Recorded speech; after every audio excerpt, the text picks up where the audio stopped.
Welcome to the Big Kickoff, brought to you by Racing Post Sport. It's time for us to turn our attention to the Championship. I'm Luke Moore and I'm joined by Mickey Gray, Mark Langdon, Ali Maxwell and Alan Kirbishley. Chaps, what do we think for the winners market in this one? Alan earlier was calling the Championship Premier League 2. Mark, why don't I start with you? Who do you think's going to be a good bet to go up this season? You know, Leeds have been back from around about 8-1 into 9-2, and I think that absolutely spot on. I think that with Bielsa staying, that was all I needed to know.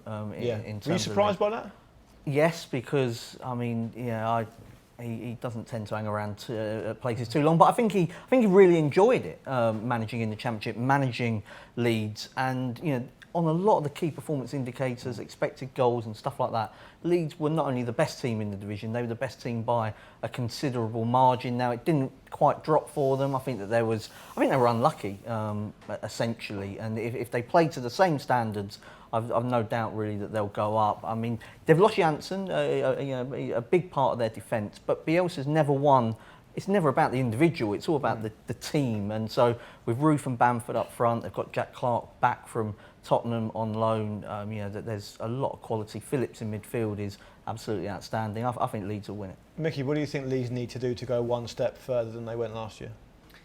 It's the pressure, isn't it, I think, playing for that club. I mean, I was there myself, so I know exactly what it means for them to get back into the Premier League. I think you didn't mention Costa either. No, it was a great sign. They have got goals in them.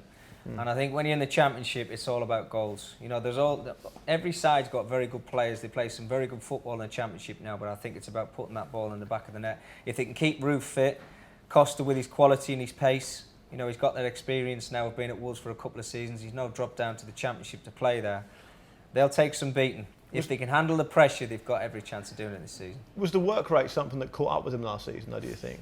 That was a popular narrative, I think. In terms of... Do you something you subscribe to? Not particularly. Okay. Well, I think... Their stats stayed the same. The performance data was very, very good throughout. The energy levels, just the eye test was fine. They were pretty much the same all the way through. It was just sort of key decisions in key games that went against them, and that sort of speaks more to maybe a mental fatigue or just a mental fragility that they need to sort of address. But what Mark was saying, if they keep those same performance levels up from last season, I've no doubt that they'll go up.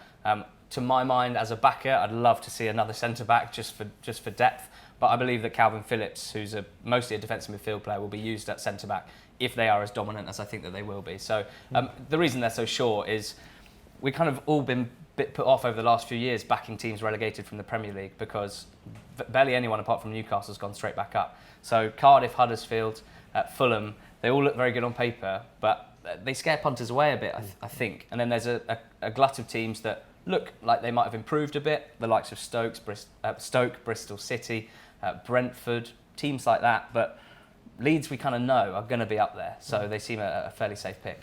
We have given Stoke a chance of playoff football, but why don't we find out what Craig from the Bear Pit TV thinks about their upcoming season?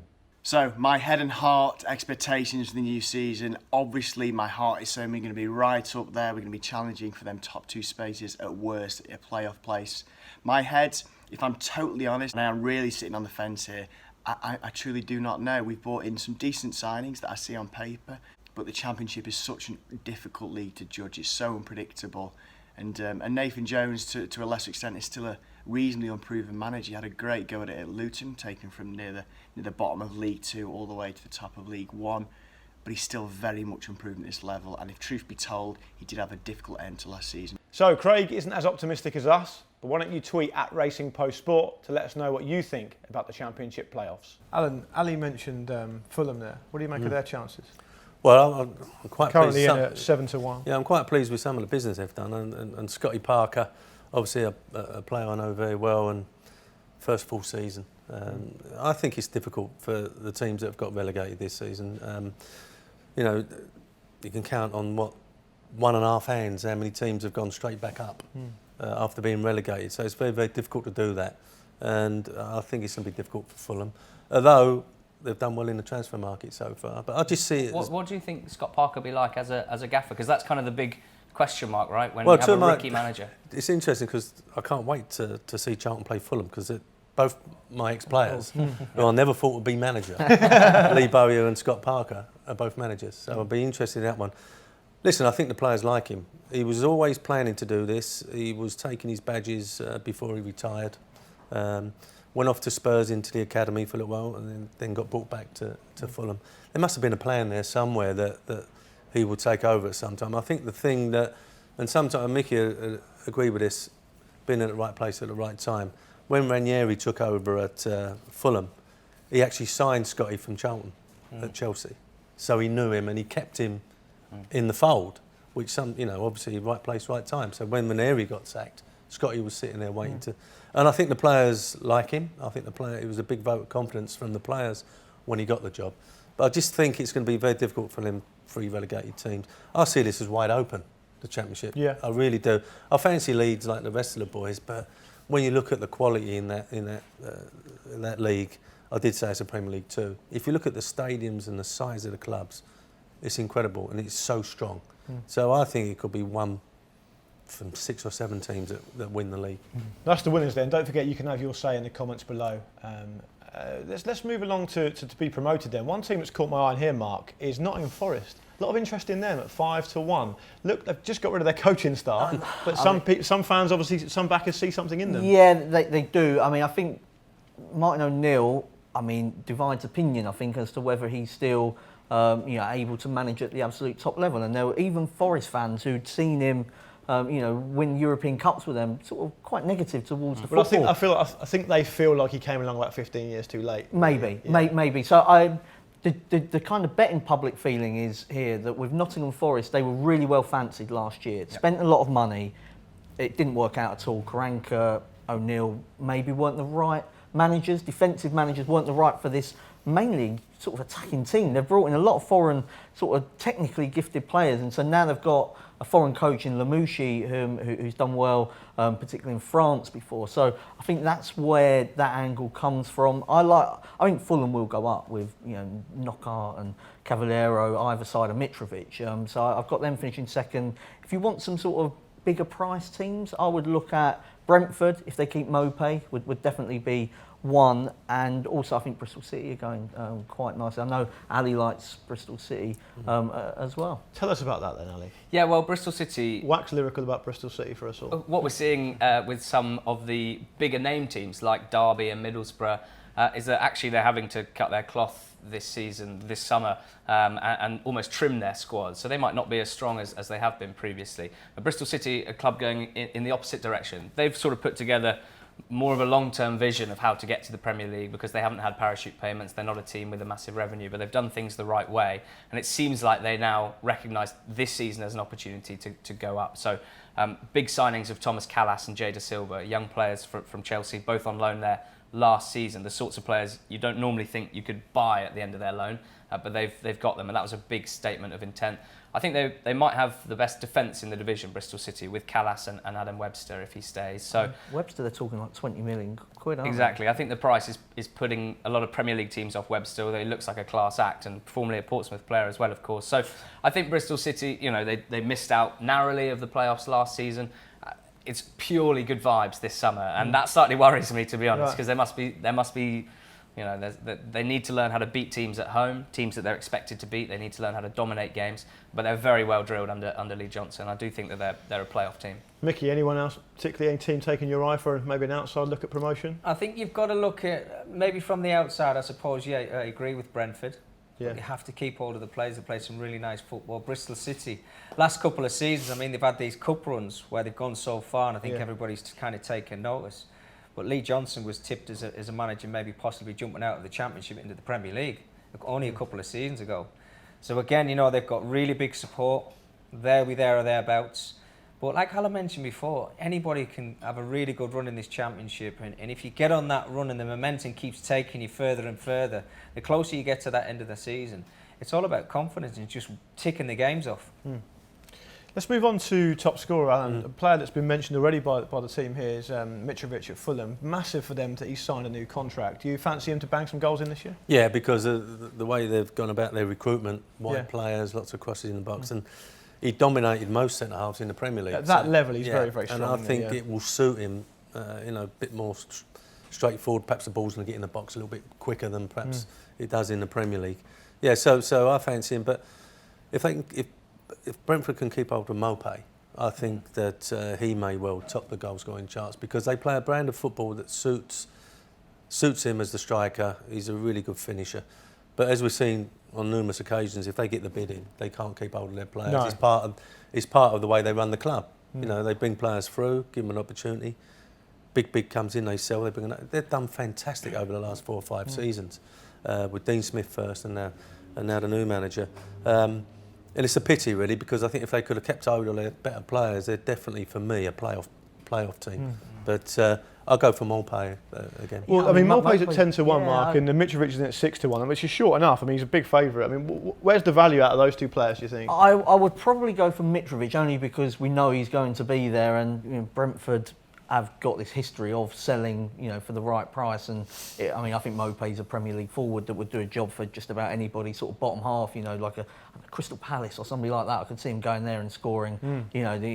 They maybe need somebody like that. So there's two I like the look of at bigger prices. One would be Jack Marriott, around about sort of 25, 28 to 1 mark, who didn't get many minutes under Frank Lampard last season. I don't know if there's a bit of rumours of a falling out and that he maybe wasn't the best trainer, but actually, when he was given his chance, he showed he could finish, and he scored an absolute bucket load for Peterborough in League One. I know Peterborough think he's top Championship striker, so he would be one who, under Philip Cocu, if you think that Harry Wilson's gone, Mason Mount's gone, somebody needs to score their goals, it could well be him. And a slightly smaller price, Bobby Reid, 20 to 1, scored 19 goals for Bristol City last time he was in the Championship.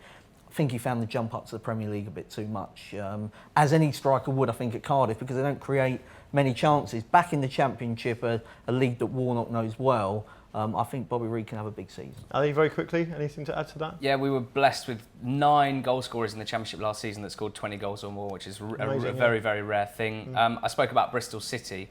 If Famara Jeju is going to be their number 1 striker, and if they are going to be as good as I think that they will be, I think that the current price of 40 to 1 is a very fair price for us. The main striker of a team I expect to be in and around the playoffs at least. Great. If you've had a little tickle on a player at 100 to 1 you think is going to be top scorer in the Championship this season, let us know in the comments below. Let's move on to the relegation from the Championship. Alan, I'm going to start with you, because your old team's at the top of the betting at 9 to 4. What's League Bo you've got to do there to evade that? To try and bring some players in. I think it's very, very difficult. I think, a day after they'd won promotion via the playoffs, he lost half his team. Yeah. There was loan signings and people out of contract that they couldn't compete with the wages that other clubs are offering. So I think the next couple of weeks before that window closes, it's going to be very important to Lee and Charlton. He needs to bring at least another 3 or 4 players in. Is that difficult with the ownership as being as it is? And once again, we're talking about clubs in turmoil. The club's in turmoil. Not so much perhaps with Lee and the squad, but the fans. And I can just see more demonstrations going on. I think the fans left off last season, and it really did do the club a favour. But the longer this goes on, if they start demonstrating, if the results go against them early on, there'll be more demonstrations at the club. It ain't going to bode well for the season.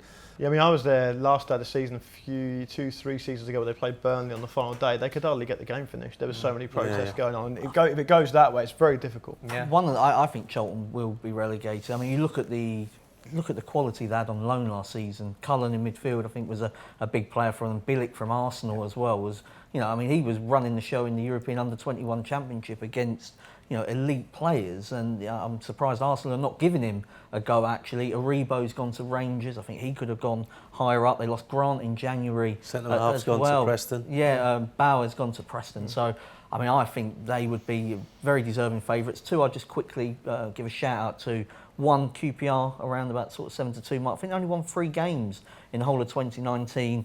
And Mark Warburton's working on a reduced budget, it looks like, now. And Birmingham, a team that's lost Gary Monk in controversial circumstances. Clotet did a terrible job at Oxford, so he's very lucky to get a job in the Championship. They've lost Che Adams as well. I think it could be a difficult season for Birmingham. All right, let's get your best bets then, chaps, before we finish up. Alan, who's your best bet for the Championship this season? Well, I'm going to go with Bristol City to go up via the playoffs. I think they're going to get in the playoffs. I just think that they've got a great tie-up with Chelsea. Lee Johnson has worked that very, very well. They bring good players in. So if they get in the playoffs, I think they could be a danger. Ali? Yeah, I've spoken a lot about Bristol City, but Brentford are another top 6 team for me. I've seen 6-4, I've seen 15-8. The price is obviously moving a lot at the moment, but I really believe in Bees. They had one very sticky patch in the middle of last season, which coincided with Dean Smith being poached by Aston Villa and the death of a really important man in their backroom staff, Robert Rowan. Thomas Frank, I think, has done an unbelievable job to steady things. They were strong at the end of last season. He's big on defensive solidity, which has been Brentford's vulnerability over the last few seasons. So, Do you think they're finally going to do it this year? I think that they will be in the playoffs this year, definitely. Okay. Mark? I'm going to go for, there's two I like with both of the same team. Preston, even money for a top half finish, and also Preston on the handicap. I love their midfield. I think Brown, Gallagher, Pearson in midfield is sort of one of the best outside of the obvious candidates. They brought back David Nugent, may or may not score the goals, but I think Billy Bowden's back from injury, big player for them, he can be. And also Bowers, coming from Charlton. They're already a solid team defensively. They were unlucky with injuries last year. I'd be surprised if they're not in the top half. Mickey? I've got to stick with Leeds. Yeah. I think they look strong. As I said before, I think if you've got goals in your team, you've got half a chance of getting out of the Championship. It's such a tough league. That physicality, I think few of the players last season probably weren't ready for it. They will be this time around. Bielsa will drill it into his players what he wants from the off. I saw them a lot last season. I was very impressed with them. They just petered off a little bit, didn't they, unfortunately for them. After the Spygate, I suppose you could probably mention that. That seemed to be the problem for them. But yeah, I think Cardiff and Neil Warnock with the experience, he's done it so many times getting out that league. An outsider, I think you've got to probably look playoffs at Brentford, Bristol City. There's no doubt you've got to mention those two sides because they are very good footballing teams. But at the bottom of the table, take your pick from 6 or 7. I think Reading might struggle this season. Wigan are another side as well if they don't get off to a good start because the support isn't brilliant down there. It's probably a lot of rugby down at that ground, but I suppose, Paul Cook down there, if he can get off to a good start like they did last season, they give themselves a chance of staying in the league. But QPR, Barnsley might struggle. They haven't really spent a lot of money, so there's plenty. That's almost every team. Yeah, just about. Yeah, I mentioned them all, I thought. That's why Preston will finish in the top half. Exactly. Great insight. Thanks for that, chaps. That was your Championship version of the Big Kickoff with Racing Post Sport. Don't forget to have your say in the comments below.